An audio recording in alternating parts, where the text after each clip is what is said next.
Yeah, I've spent $10,000 or more actually on this game by now.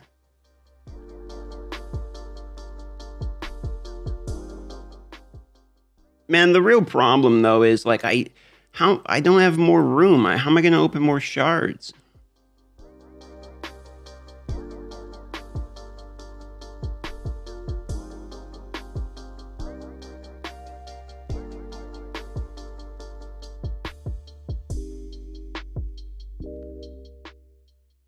Raid Shadow Legends, a game that I have spent entirely too much money on, that I have been making videos on for a while now. It is a large part of my life at this point, strictly because it is work. It's also the game I play when I'm not working.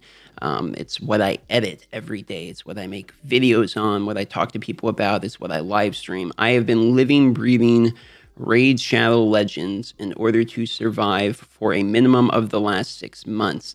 I've spent a lot of money. I've done most of the things in the game. I've cleared Faction 21 of the Faction Wars. I've got the in-game clan boss chests. I've cleared every dungeon. I've done all the missions. I have done what Raid Shadow Legends, for the most part, has to offer. And today, I'm going to do my very best to break down to you what it does have to offer and the basic review of it. This is an honest and thorough review of Raid Shadow Legends. So we're going to focus on 3 things here when we talk about what the game does. First, we're going to talk about visuals, we're going to talk about gameplay, and we're going to talk about longevity and repeatability. In my opinion, we need these 3 things in order to be a successful game, and I'm going to walk you through that. Now, let's talk about visuals first, because this is really where they nail it, and it's a huge positive. If you look at the characters, I mean, you can really pick almost any character in this game. I would say the artists really nail it. Now, there is some repeating skins with some of the newer characters. We're going to put that aside for the moment, and we're going to say that they do, in fact, nail the graphics. I mean, if you look at the graphics, they are good. They mean that it's console level graphics, maybe a PS1 or something, but, there is some console level graphics in here, right? That's the big joke, but it looks good. The graphics visually look good. When you go into a run and you do the battles, the animations look good. The characters are fluid. That's all good stuff. I mean, we all eat that up. We love it. This looks great. To be honest, it's a large portion of the reason I think people join the game and stay in the game too, is because it's so visually appealing. It kind of hooks you in. Then once you're in it, it's fun. The characters look cool. And then they start to suck you in with some of the other fun parts of the game, which is about the gameplay. Now, the gameplay is mostly evolved around collecting these characters that they do such a good job of visuals of. So there is kind of a misinterpretation of the game that the game is a PvE dungeon grinding completionist type of game. That is not what this game in fact is. This game is a gacha character collector game. There is well over 300 characters in the game. There's over 80 legendaries. I've spent $10,000. I have just over half of the legendaries. To give you an idea, I have them sorted by faction. You can see that. And for that reason, trying to get everybody isn't something that happens. Instead, what happens is you pull these shards and you get some people, and the some people are exciting, and there's so many characters in the game and so many legendaries that they keep you pulling characters to try to complete the other portions of the game. So the gameplay really does evolve around collecting these characters. And the reason I say that is because if we go to the replayability, the third point, right, and we look, okay, what is the replayability in this game? It's effectively dungeons and clan boss, which are, I'm not going to say paywalls, but it's like gear walls, character walls. Like, for instance, in the spider dungeon of this game, there's really only a few ways to beat it. You have to have the exact right characters. You either have to have like an HP burn, AoE, that's going to burn down the spider. You're going to have a mass nuke. You have to have the right characters. And these characters ended up being, like Coldheart, Trunda, Ignatius, Royal Guard, Ultimate Gaelic. They kind of have a list of characters that will really only be able to beat certain key points of the game. They also have other things in the game, such as like Platinum Arena and the Champion Chase tournaments, where you can directly compete against other players in like events to try to take home a singular reward. And that's really kind of where the repeatability comes down in this game. It's going to be events. It's going to be hype things that are repetitive, like the champion chase tournaments. Go kill a million spider, go kill a million dragon. The person who does it the best receives like a legendary.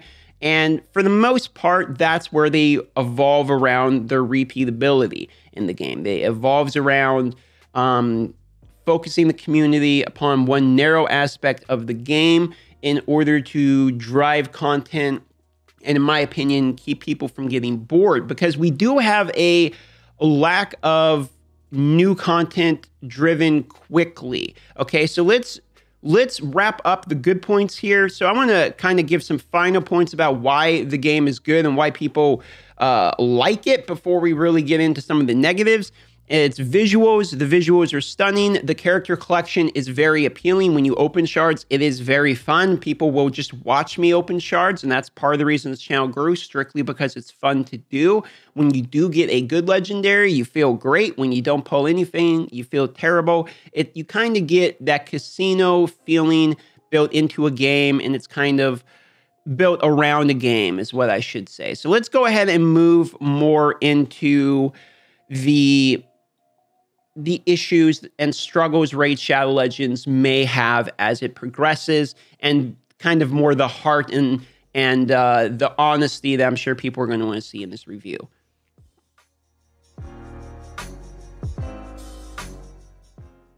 Yeah, there's a few negatives to Raid Shadow Legends, and one of it right off the bat is the obvious fact of how much money I've spent. If you look at the game, right, I've spent $10,000. And if you look at the drop rate of these characters, it's because of legendaries. So if you look, the standard drop rate for a shard that costs approximately $1.50, $1 to $1.50, is 0.5%. So 0.5% chance to pull a legendary character.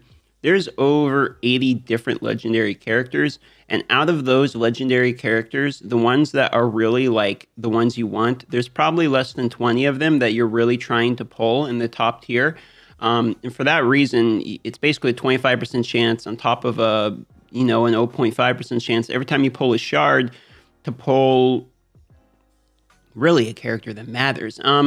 Besides that, there's a lot of epics and stuff in the game, which are like an 8% chance that are good, and there's some rares that are good too. But realistically, when you're playing a game that is all about like opening these shards, right? Like if I'm a guy who wants to play this game because the type of thing that really makes me interested in these games is the constant collection and addition of new characters to my roster. So I'm going to move a few people in my vault here, and I have a real big excitement, right? I got these 2 shards. I want to open these shards. We'll see what we get. You could be a new player. You could be a veteran. It doesn't matter. Most of the times when you open these shards, you're going to be disappointed when the character comes out. Even though there's a lot of really cool characters, like we talked about in the art and everything, the reality of the fact is most of those characters are either not usable, or even if they are usable, by time you put a large, shout out to this guy, I guess. By time you put a large amount of resources into the character, they're no longer worth the time, effort, money, etc. you would have put into them. And for that reason, it really makes the game kind of difficult, because it does effectively take a lot of resources. Like if we look at this guy that we just pulled, right? So we look at Wretch and we're like, oh, I really like him. He looks like Spino from Killer Instinct. I want to level him up. He's level 3. We go all the way down here. If I wanted to level our guy Wretch up, right, I would have to bring him, crunch him with 3 more 3 stars, and then 4 more 4 stars, and then 5 5 stars, just to make him the maximum 6 star. And that doesn't even include the levels I would have to do to level him, and then I would have to ascend him, etc., etc.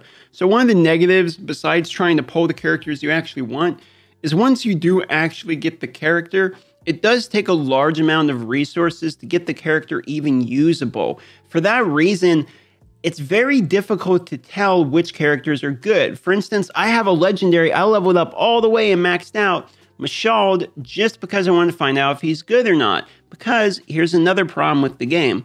We do not have an API. If you're not familiar with what an API is, it's the background kind of programmed data that they allow you to see as the user in order to determine things like multipliers for moves. So to break that down in a more consumer-friendly word, essentially what I'm saying is we do not know how hard the characters hit until we go out there and manually test them by maxing them out and putting gear on them, etc. We don't know their multipliers. We don't know their ratios. We don't know effectively what kind of damage they do. The only way we get that information is from people trying to break terms of service and scraping the data away from the game. And they've also said that they are not fans of people reverse engineering or trying to figure out what's in the game. So they are very closed door when it comes to the information in terms of the multipliers of the characters, etc. And now there's twofold to this, one of which could be that it's a good decision because if people saw how many characters that are way, way better than others, people would really only care about those characters, much like tier lists kind of have the effect on the community where a lot of characters don't end up getting the love they should because tier lists kind of say they're bad. And for that reason, I'm not really that mad about it, but at the same time, when you pull a character like this guy and you want to max him out and say, hey, how good is this character? It's really hard to do that in Raid Shadow Legends because they do not give us the opportunity to know before we commit our resources whether or not the character is worth it. So those are some of the cons. And really the last one, and it's not so much a con because it is kind of the way these games are, is the game can be very repetitive. When you do hit in-game, it really does evolve around a lot this dungeon. Just going to Dragon 20, which is kind of the dungeon that has some of the best gear, and just farming it as quickly as you can. Most of the time that I'm live streaming or doing things, interacting with the community, I'm mostly just farming Dragon or doing Clan Boss or something. It's repetitive stuff. So if you like games like RuneScape where you can like walk around, meet new people, or you're always doing something different every time you log in, not so much your game. But if you like grinding and slowly building up your power over time, it's probably a little bit better of a fit for you.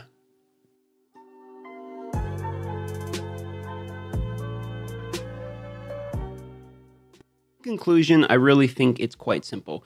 This game is exactly what it looks like it is. This is a character collector game that has repetitive gameplay, that if you like collecting a variety of heroes, and admittedly cool-looking heroes, and the game has a very wide breadth of things to collect and things to keep you busy in the game. However, the depth of the game, as it currently stands, is a little shallow. I will say that is probably the industry standard. When it comes to mobile games, especially high-paying mobile games, the majority of the time, effort, energy goes into continuing the revenue of the game, and the content of the game tends to be pieces that are put out that can be repetitive of nature in order to continue spiraling the game, keep it going, keep the whirlwind of transactions going, and kind of keep it in a holding pattern. Most of these mobile games are not looking to develop over a 5 to 10 year period like World of Warcraft did with many expansions, etc., or instead looking to make a decent game over a 2 to 3 year period. If this sounds good to you, if you are the type of person that has complete self-control, can spend $0 at all, this game is very enjoyable because the challenges are very hard as a free-to-play person. If you're the type of person that you really enjoy like the $20 purchases that you're like, oh, wow, I got a pretty good amount for that. Oh, yeah, I got a little bit of a rush from buying that. Maybe this one isn't the one for you because that is the most enjoyable part about this game is directly after spending money in this game, you do get quite a boost or you get something new to work on in the game. And while that can be fun at first, over time that begins to dilute down to the content of the game in its purest form instead of the occasional purchase to substitute your performance in the game. And so for that reason, I'm going to give Raid Shadow Legends as it stands a 6.5 out of 10. This is a harsh rating in my opinion. As if the patch 113 had hit and it had, let's say, endless void towers or more things to do in the game that every Kraken and every mobile game complains about a lack of content. I am once again going to be complaining about this in the conclusion of this. However, it does get carried by the fact it has good visuals, admittedly very good marketing. It's out there. It's a very popular game. It has a lot of characters to collect. And honestly, it's very addicting. They do a good job at getting you into the game, sucking you in, and keeping you into the game. And for that reason, I bumped the rating up a little bit because that is part of mobile games these days. Like it or not, how well they suck you in and keep you addicted to the game. Every game has this, regardless of how you feel about it. I think this one is just a little bit more blatant about it. Let me know how you feel about this review. I was as honest as I could possibly be with myself as well as you guys. I hope you enjoyed it, and I'm trying to bump up the production quality, as I'm sure you can notice. I love y'all, and I'll see you on the next video. Please do subscribe, as it helps my quality of life immensely, as sponsors pay me more based upon how many subscribers I have. Have a great day, everybody.